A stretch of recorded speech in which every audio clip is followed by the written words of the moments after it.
Good morning, everyone. Good morning. So on Wednesday we had a fantastic lesson on Revelation. We were talking about some pretty amazing aspects of what God's glory means and what it means to be God and be dependent on God. And we started talking about a specific issue that sometimes we gloss over when we talk about Revelation, which is the fact that God is literally light. And that when New Jerusalem comes down and we go into the new heaven and the new earth, that God will be the source of our light. That we will no longer be requiring earth and sun as we know it today, because He does the job of illuminating everything for us. If you think about that for a second, it's amazing. And then when you go back, and we talked about this for a whole probably 20 minutes, about the fact that in the beginning, God created light before we even had the sun. Now, if you've never thought about that, that's a pretty amazing thing. We talk about energy and strength and power. The fact that God, just with a click of His fingers, created the thing that gives us the illumination that we think of as light. Now, obviously, now the sun does the primary source, and it's the primary energy source that gives us the light that we have today, but it got me thinking a whole lot about what light means. And I started to think about when I was a kid, how important it was for me to have a small little light source to make me comfortable enough at night to go to sleep.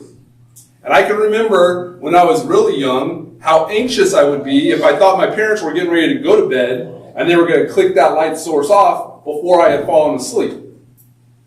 I think about the fact that there is so many other opportunities and other things that are dependent on light. I remember as a firefighter, we used to do this training. It was a training that allowed you to be in complete darkness and trained you to get out of the situation, because sometimes when you get into a fire, like a house fire, you might get separated from your crew and the smoke is blinding. You can't see anything. Or most house fires happen at night. And so it might be pure dark outside, and you have the smoke, and you have the noise, and you have the chaos of a building that you've never been in before. And you have to have the clear mind to be able to find your way out of that.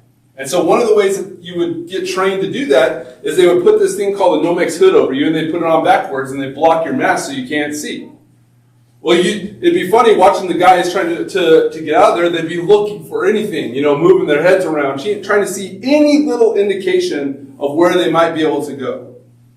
Sometimes I even think about guys that are lost in the dark. And we one time I helped Las Cruces Search and Rescue find some hikers that were lost, and it was like 4 o'clock in the morning. And these gentlemen just didn't know where they were at. They got lost on the trail. They didn't time it right. They just lost track of time and had to just stop because they had no flashlights to follow the trail that they were following, so they were lost. And they were talking to us like, how depressed they were and how frustrated and how their motivation to continue to walk had diminished until they saw us walking with flashlights. Miles down the road, they see this little flashlight and their spirits were lifted. They're like, oh, finally, someone's looking for us. And then I think of the opposite side of that. I think about that time the police were chasing me and I hid in the dark barn watching the flashlights walk by, watching them like, oh my goodness, hopefully they don't shine that over here because they don't be caught. That's just a story told better in the first person.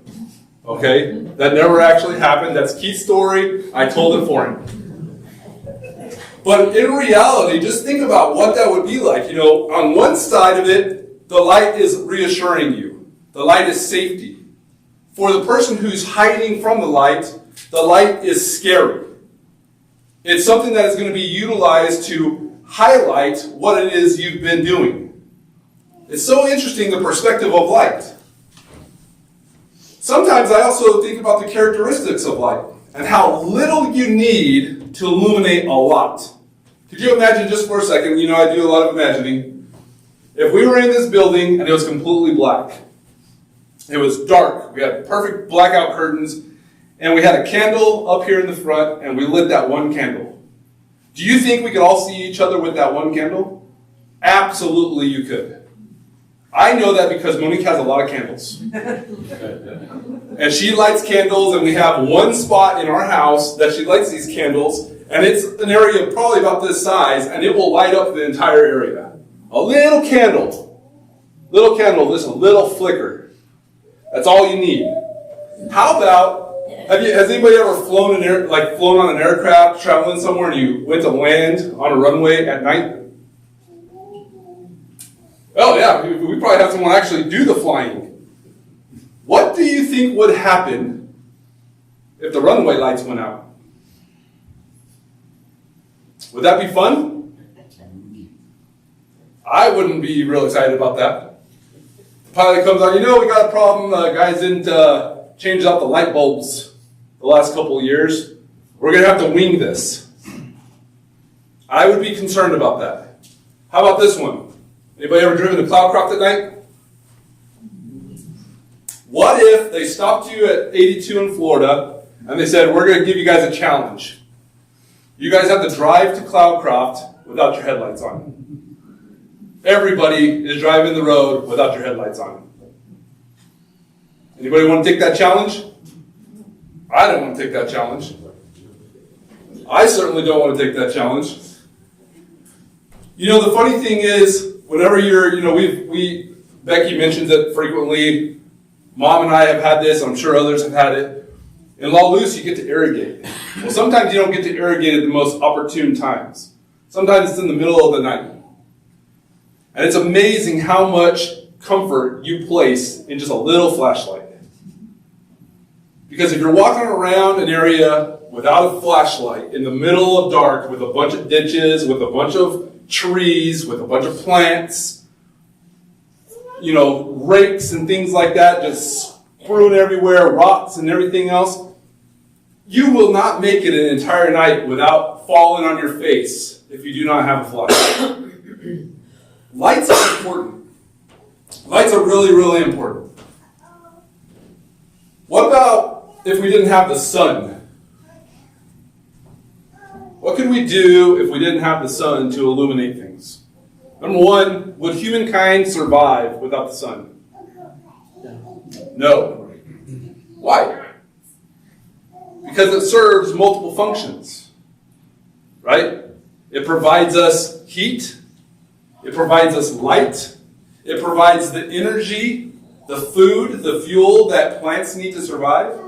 There's a lot of things about the sun that sometimes we take for granted. As you can see, I got in a fight with the sun yesterday. And I lost, just 15 minutes being Anglo as can be. Got the sun and it tore me up. But without it, you may get frustrated with it on occasion, how bright and hot it gets during the summer. Without it, though, we don't have anything. Now, what about looking at it from the perspective of the Christian standpoint? What does Jesus call himself in the New Testament? The light. The light. Jesus is the light. Why do we have to have Jesus be the light?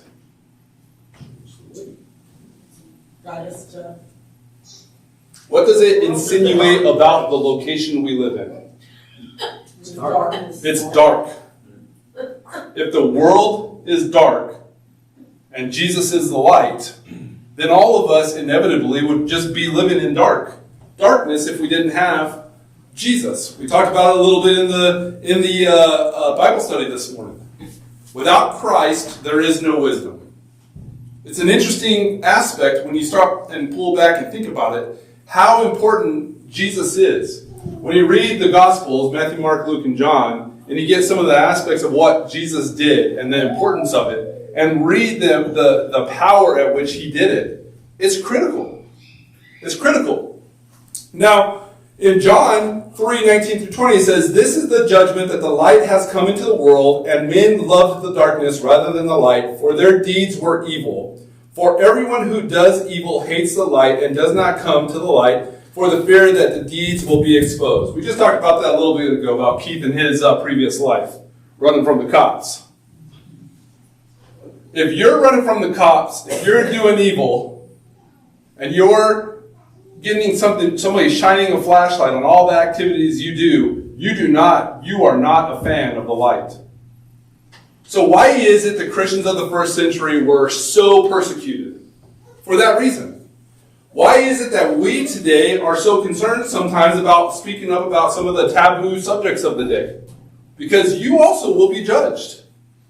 You will be judged. You may not have the persecution that the first century Christians did, but you can absolutely have negative impacts on your life based off of what your beliefs are.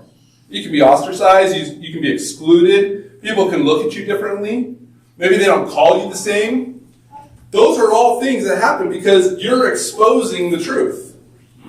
In John 12:22, it says, He reveals mysteries from the darkness and brings the deep darkness into the light. What does that mean? That means that you, when you live in darkness, cannot hide what you've done in the darkness. Because what is God? Light. What is Jesus? Light. So God and Jesus are light. Now let me ask you a question. What if you took a candle, right? We talked about the candle that was illuminating the room here. And he said, all right, candle, I'm going to put you in a place where you can no longer make it light anymore. I'm going to throw you in a closet. Does that stop the function of the candle? No. It just lights the closet. So it doesn't matter if you don't like what the candle does. The candle's still going to do what it's supposed to do. It's the same thing with God and Jesus. Just because you don't like the message or you don't want to hear the message doesn't mean they're still not shining.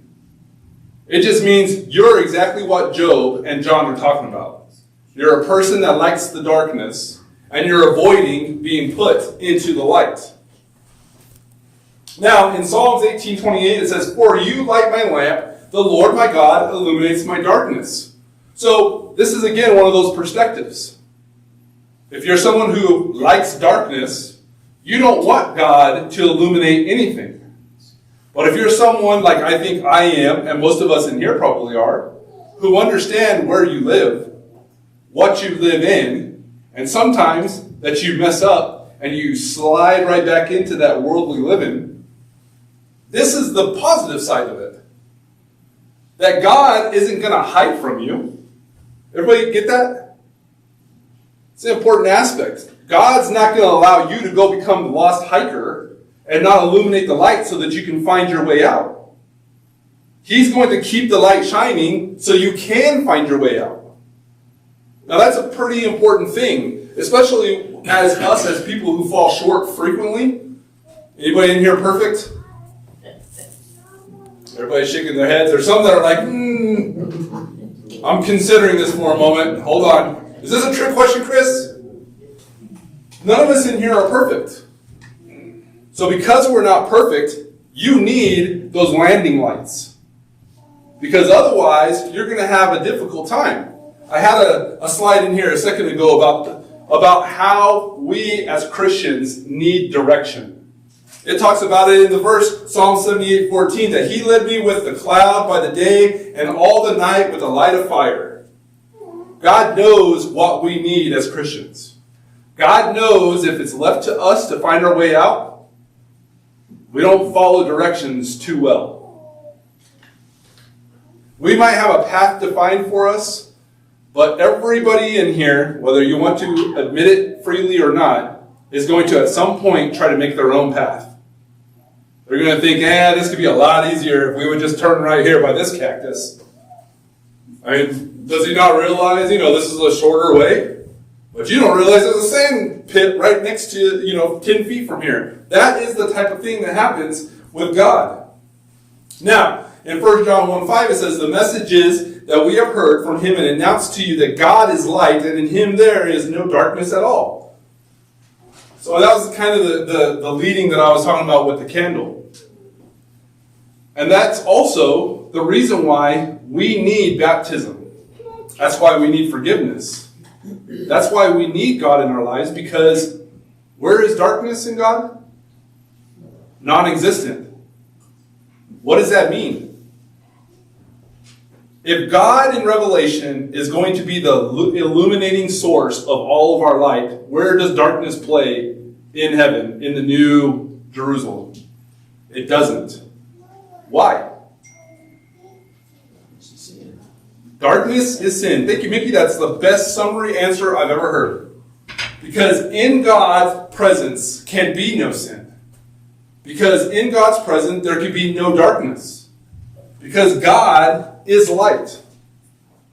That's an important factor. And when we talk about the perspectives of it, when we talk about the perspective of the source of light is God, and those who want to live in darkness do not want to be in the light, what does that mean for them?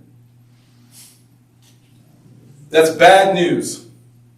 Number one, if they can't be in God's presence, that's going to be an issue.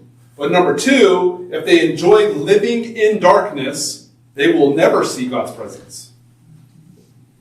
That's the scary aspect of the perspectives of light. The important factor for us is, we talk about it in our prayers all the time. What did Keith pray about in the opening prayer? That we want to be the what in the community? We want to be the light. He also added another one that's beautiful. The salt. Why salt? It's not because we want everybody to have high blood pressure. Preserves.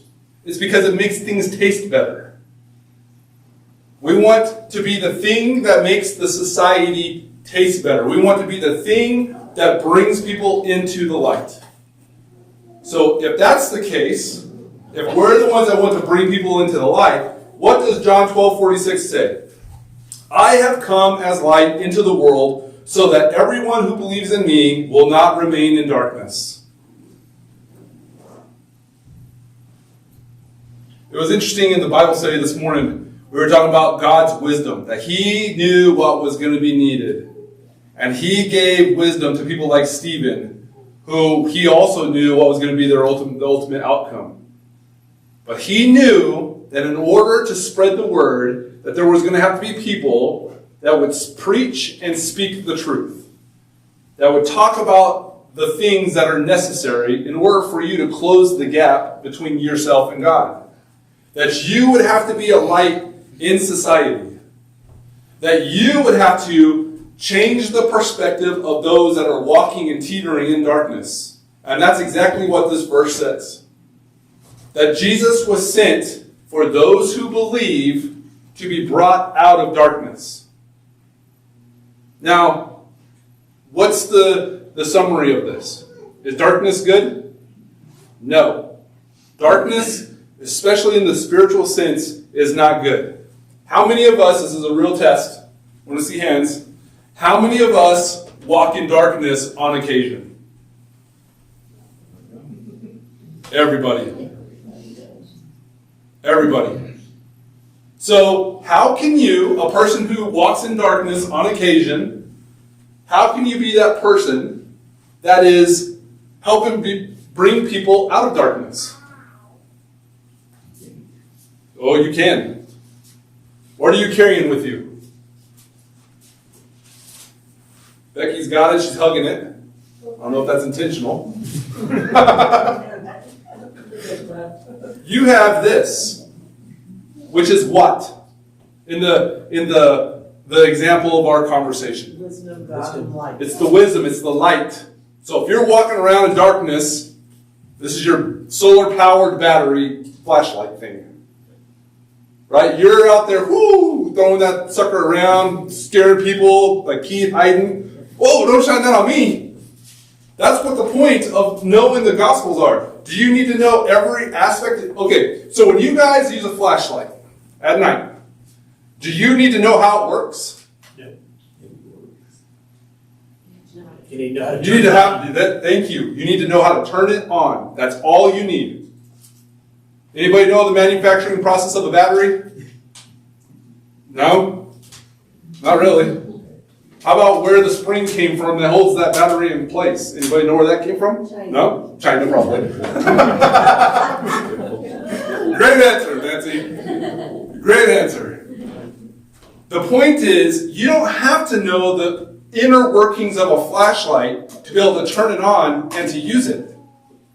You just have to know that the switch is there and it's dark, and there's something you want to see. That's the whole need of a flashlight. So, what are we fighting against? This is another good one. Ephesians 5:11-14. Do not participate in the unfruitful deeds of darkness, but instead even expose them. Use the flashlight. We just talked about it. For it is disgraceful even to speak of the things which are done by them in secret. What is that talking about? When do you perform things in secret? In darkness, in the cover of night. That's right. You don't go doing bad things right where everybody can see you. Well, some people do now. It's becoming a common thing. But traditionally, you don't do that. If people are fearful of punishment, they're not going to do it where they can be seen. But all things become visible when they are exposed by the light, for everything that becomes visible is light.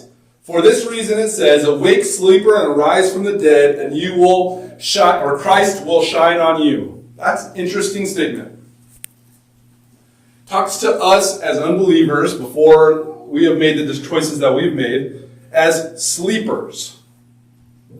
When do you sleep? At night.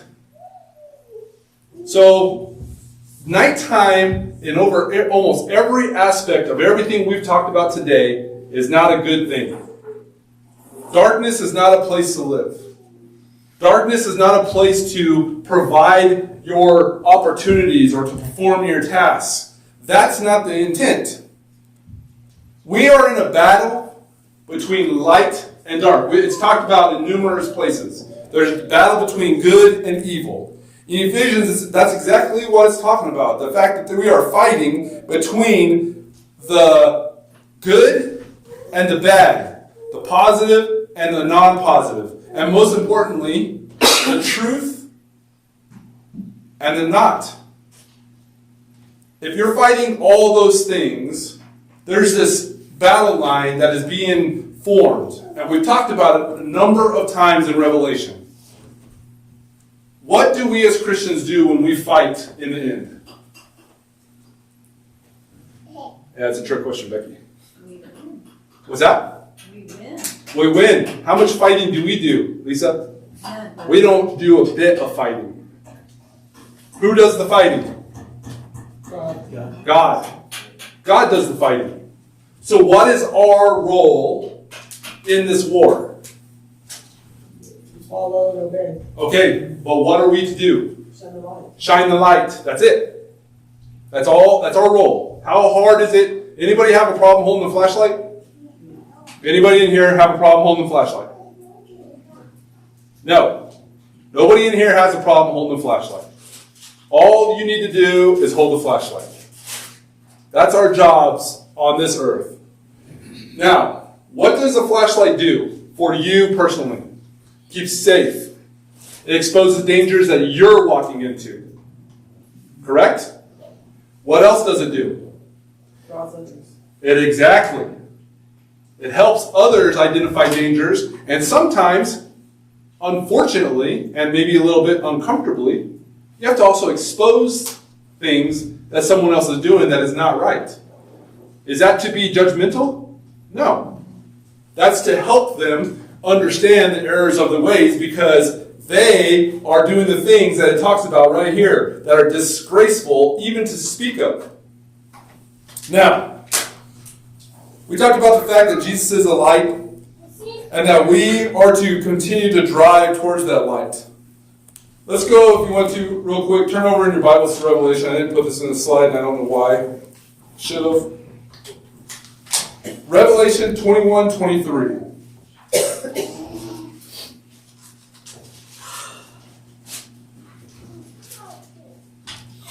Revelation 21:23. It says, "In the city, which is the New Jerusalem, the city has no need of the sun or of the moon to shine on it, for the glory of God has illuminated it, and its lamp is the Lamb." Now, on Wednesday night, the point is that as we're walking around and as we're in this New Jerusalem, there is no need for anything physical anymore, because we've fought the good fight. We've done the good things. the aspect of our life as Christians is sometimes tough.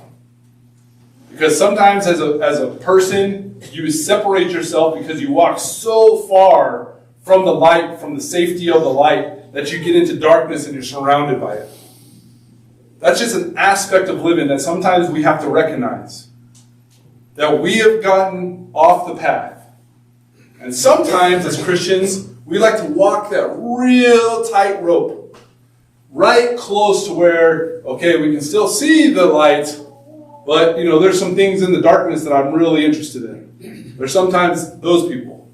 And then sometimes you're that Christian that you're in the middle of the town square with all the floodlights around you, but you're so far from the darkness that you couldn't save anybody. You couldn't help a single person because you're so far away from anybody that needs help that you're missing the point of your role in the battle.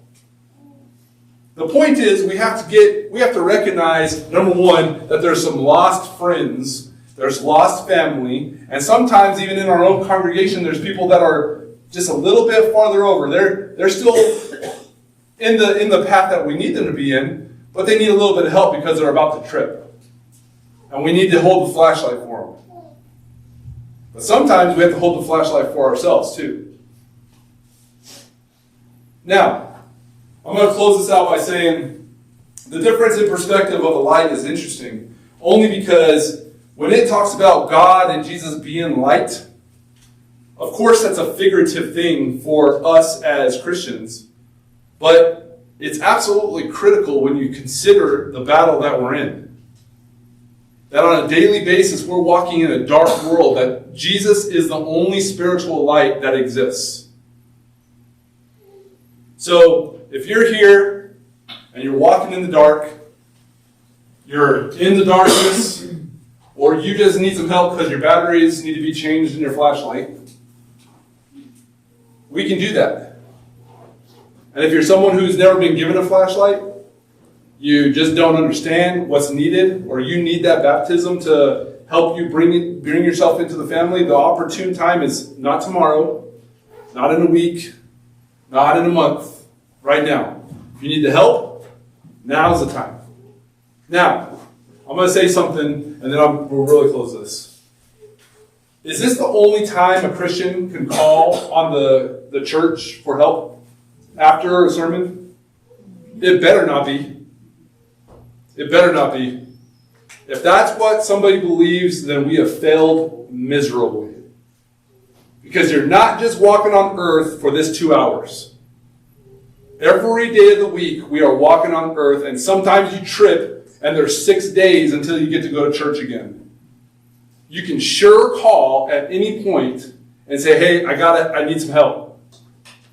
And if we're good brothers and sisters, we'll do it. We'll do it. So, if as an individual and this is the right time for you, then come up when we stand and sing the song of invitation.